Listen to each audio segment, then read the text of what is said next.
Let me again stress, Mr. Chairman, this is our tradition and under our rules. And if we do it, if we done it, in regards to Attorney Fortun, a top-notch lawyer, and we excuse Attorney Fortun for not producing any substantial document that he was given an authority from Michael Yang. What's the difference between Attorney Martin Delgra and in the case of the former president?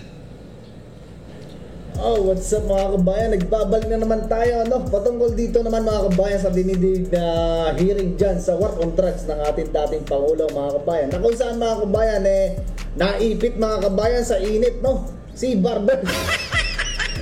Dahil hindi pag-attend di Pangulong Duterte mga kabayan, kung napanood niyo yan kanina talagang kayo matatawa sa mga nangyayari. Dito sa Juan ko mga kabayan, sila dito nagbabangayan na mga kabayan. Dahil sa hindi pagsabot ni Pangulong Duterte. So anyway, bago tayo magpatuloy dyan mga kabayan, syempre, kung bago ka pa lang dito sa ating channel, inaanyayahan kita na mag-subscribe, mag-like, mag-share. Nang sa ganun mga kabayan, maging updated ka sa mga video natin ilalabas. At syempre, magbigay ka rin ng opinion dyan sa ating comment section. So mga kabayan, wala na tayong patatagalin pa. Simulan na natin ang mainit na pagtatalo nitong mga huwad ko mga kabayan. Ayan, pasok! Are there any objections? Hearing none, motion is carried. And lastly, Mr. Chairman, we have received a letter coming from Attorney. Yan na mga kabayan, dadalhin na ko si Paduano. Excited mga sight and contempt si PRRD mga kabayan. Tuloy Paduano. Martin V. Delgra, representing the former President, Honorable Rodrigo Roa Duterte. But we never, and the reason why the former President will be excused in today's hearing because of he needs more rest. He's currently not feeling well and he is need of much rest. So, Mr. Chairman, first and foremost, there is no... Nanggagalit ito mga kabayan si Paduano. Naisahan na naman sila mga kabayan. Grabe mga kabayan, kung si Bibi Sara nangaasar dito sa mga congressman, si Pangulong Duterte ganun din. Pinaasa tong mga to mga kabayan kung sa love life mga kabayan, pinangakuan pero hindi sinipot. Tuloy Paduano. Authority coming from the former president that he will be represented by Attorney Martin V. Delgra. And at the same time, no medical certificate confirming that indeed the former president will be excused in today's hearing because of his medical situation. If I may, Your Honor, as we all know, the former president is... Husay ito mga kabayan si Barbers dito. Husay ito kay Tambalusbas mga kabayan. Kasi pumapalag siya mga kabayan dito kay Paduano sa The King of Contempt. Mga kabayan, pinagtatanggol ni Barbers. Nagugustuhan ko dito si Barbers sa punto na to mga kabayan. Wala, tuloy. Already old and has been experiencing, based on media reports, has been sick lately and has actually had his medical check-up, I believe. And I think in deference to the former president, I think we should afford him the courtesy that is due to him by not requiring him to submit to this committee a medical certificate. Let us give him that extension of our courtesy to him being the former president, and his intention to appear before this committee in the subsequent hearings that we will schedule. So, if I may, Your Honor, let us not pursue the submission of medical certificate from the former president. But Mr. Yan, si Batbat, nagbabat na agad mga kabayan yan. Si Boy Content. Kaya matindi mga kabayan galit nito ng Boy Content, di ba? Alam nyo naman, ang dating commander yan mga kabayan, di ba? Madami kasing nadali si Pangulong Duterte nung panahon niya dito sa grupo ni Paduano. Kaya gigil to mga kabayan na umaten si Pangulong Duterte. Tuloy, sige. Chairman, under our rules, no, malinaw po, tradition, all resource persons being invited in every hearing, especially in inquiry in the legislation, we need for him to explain. And the issue here, Mr. Chairman, of course, Attorney Martin Delgras sent us a letter representing the president, former president, but without an authority coming from the former president. Perhaps that And was just... Mr. Chairman, we have our internal rules. I know, Your Honor. And but, in fact, during these the are previous just- hearing, Okay din naman to mga kabayan, no? So, pinupoint kasi dito mga kabayan ni Paduano, meron nga naman silang rules, no? Rules para dyan sa mga hindi umattend. Syempre, magiging unfair nga naman mga kabayan dun sa mga pinasyokos order nila mga kabayan dahil walang reason, kung ano bang reason. Ngayon mga kabayan, parang lumalabas dito mga kabayan sa nangyari na to na hindi pagdalo ni Pangulong Duterte. Buti nga nagpadala pa ng letter mga kabayan, di ba? Kahit paano mga kabayan, may respeto pa rin si Pangulong Duterte dito sa mga huwad-kum na to, di ba? Tuloy, Paduano. well, in fact, during the hearing on public on dangerous drugs, twice we excused Attorney Fortun, representing supposedly Michael Young without any authority from Michael Young. And well, in fact, he presented us authority coming from his office to the corporation being listed. Your Honor, So, Michael Young. if I may, we're not this Naipit na mga kabayan si Barbers. Naipit na. Your Honor, Pero si Paduano, tayo yung itsura niya, tipong yung kakain ng tao ng boy. presentation is not asking Bad trip. for the former president not to be excused in not following strictly the rules of the House. Tama. What I am asking for, Your Honor, is the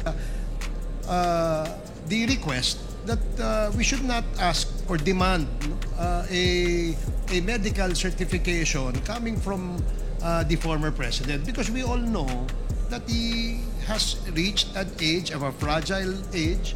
Therefore, maybe we can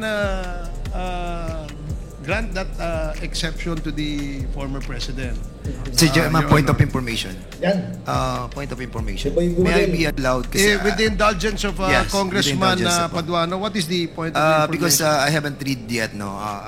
I wanted to be clarified on something about the letter that was sent to us by the former president. Was it included in the letter that he is sick right now, or he need more rest in order to be a part of this? No, I believe, Your Honor, that the lawyer clearly stated in that letter that he needs rest. And the Chairman Paduano is asking for If a the chair medical will certificate. allow me to read in toto, no, part of that letter, he is currently not feeling well and is in need of much rest. But Mr. Chairman, Labad trip si Paduano mga kabayan kasi yung skills ni Pangulong Duterte mga kabayan, he need more rest. Nababad trip siya mga kabayan kasi yung skills hindi naman for medical reason mga kabayan, kundi he need more rest. Kita mo yun. Bad trip si Paduano mga kabayan. Tuloy. once again, let me, first thing first, since no authority coming from the former president to be represented by Attorney Martin Bidelgra, they have to produce. The committee should direct the former president to issue an authority for Mr. Attorney Martin Delgra, for him to be represented by this attorney. And with regards to the medical certificate, Mr. Chairman, Ang gusto ni Paduano mga kabayan mag-represent na lang bilang resource person, yung attorney ni Pangulong Duterte para meron siyang ma-cite in contempt mga kabayan. Yun yung gusto palabasin dito ni Paduano, no? Talaga naman to si Paduano mga kabayan, grabe ang pagkainit dito kay Pangulong Duterte. Madami kasing nalaga sa grupo niya mga kabayan eh. Of course, for humanitarian and giving due courtesy to the former president, I might yield to the position of the chair, but on the first issue with regards to authority coming to former president being represented, claimed by Attorney Martin Delgra, we have to get an authority from the president. Yes. Attorney Martin Delgra will represent him on the Congressman next hearing. Paduano, Thank you, if I Mr. may, Chairman.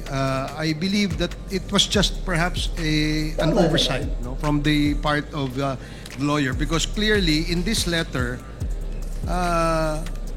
he is representing the former president, and information as to the health of the former president was also stated in this letter.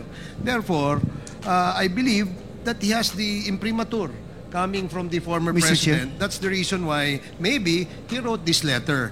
So, Mr. Chair. Chairman, lastly, Mr. Chairman, with the indulgence of Congressman Flores, of course, let me again stress, Mr. Chairman, this is our tradition and under our rules. And if we do it, if we done it, in regards to Attorney Fortun, a top-notch lawyer, and we excuse Attorney Fortun for not producing any substantial document that he was given an authority from Michael Yang. What's the difference between Attorney Martin Delgra and in the case of the former president? well, Alam mo mga kabayan, may punto din naman to si Paduano eh. In fairness naman mga kabayan kay Paduano. Kasi, syempre, sila hindi pumayag dun sa dating inimbitahan nila dyan na walang reason, walang medical certificate. Tapos nga naman dito kay Pangulong, kay former President Rodrigo Duterte, mga kabayan, i-exempted nila. So siguro, yan yung pinupoint dyan ni Paduano. Kaya to si Barbers, nahihirapan din magpaliwanag. Kasi na-violate nila yung house rules nila, mga kabayan. Ay, pambira. Alam niyo, Mr. Chairman, kung talaga po, the former president give an authority to Attorney Martin Delgra, then they wrote us a letter. The former president should send us a letter that indeed he's authorizing Attorney Martin Delgra to represent him. 1 minute suspension. Tapos, ayun mga kabayan, doon nagtatapos. Dito nagtatapos mga kabayan ng 1 minute suspension. Kasi hindi sila magkaintindihan mga kabayan. Kasi alam nyo naman, meron na silang mga prepare na itatanong sa dating Pangulo. Meron na silang mga ipanggigisa sa dating Pangulo. Alam niyo yun, tapos ganyan yung nangyari, hindi sila sinipot mga kabayan, tapos bibigyan ni Pangulong Duterte ng excuse na need more rest. Kita mo yan mga kabayan. Kaya wala. Diacones Robelin Litaw to Wala talaga mga kabayan pagka ganyan. Talaga magkakagulo-gulo sila dyan kasi ayun, yung kanilang pinaplano, yung kanilang plan kung paano sila mag-execute ng question and answer dyan sa dating dito kay Pangulong Duterte, hindi nila na ipatupad mga kabayan. Kaya ang gusto mangyari ni Paduano, dapat si Pangulong Duterte nagbigay ng kumbaga yun karapatan na yung yung attorney ang magre-representa para sa kanya mga kabayan. Para kung si Paduano, merong may isa-cite in contempt. Yun ang pinaplano nila dyan mga kabayan. So, ayun, wala silang nagawa mga kabayan. At si Pangulong Duterte naman nangako na November 1 na-attend siya. Ang masaklap nito mga kabayan, baka pagdating ng November 1, walang mangyari. Kasi pagkakaalam natin mga kabayan, di ba, magkakaroon din ng hearing patungkol dyan sa war on drugs ng dating administrasyon sa Senate mga kabayan. Baka doon si Pangulong Duterte umattend, no? Doon muna umattend bago sa kanila, naloko na. So anyway mga kabayan, ayan, dyan nyo nakita kung paano magtalo-talo itong mga to at kung paano depensahan ni Barbers yung dating Pangulo. Given naman mga kabayan talaga na matanda na si Pangulong Duterte mga kabayan. At siyempre, sa age niya, kita niyo naman kung paano siya, wala na yung tigas niya mga kabayan, unlike before na siya ay bata-bata pa, no? So, given yon mga kabayan. Pag ito si Paduano, mga kabayan, ay dumating sa ganyang stage ni Pangulong Duterte, na hirap na rin sa buhay, mahirap na rin mga kabayan, tingnan natin, no? Sana, Paduano, ipanalangin mo, no, ng 10 abaw Ginong Maria na si Vice President ay huwag manalo sa darating na 2028. Or kung ito man si BBM, may abutin pa ng 2028, no? Kasi pagka nangyari yun, husay kayong lahat diyan. So, ayan lang mga kabayan, no? Hanggang dito lang ulit yung video natin. Ayan, nakita nyo naman kung paano sila dyan nagbangayan. At yun, sa susunod na video na lang ulit mga kabayan. Siyempre, huwag nyo kakalimutan mag-subscribe, mag-like, mag-share, at magbigay na rin kayo ng inyong komento patungkol sa mga naganap na yan. At ayan, ingat tayo palagi mga kabayan sa mga susunod. See you sa mga susunod na video na ilalabas natin. At adios mga kabayan.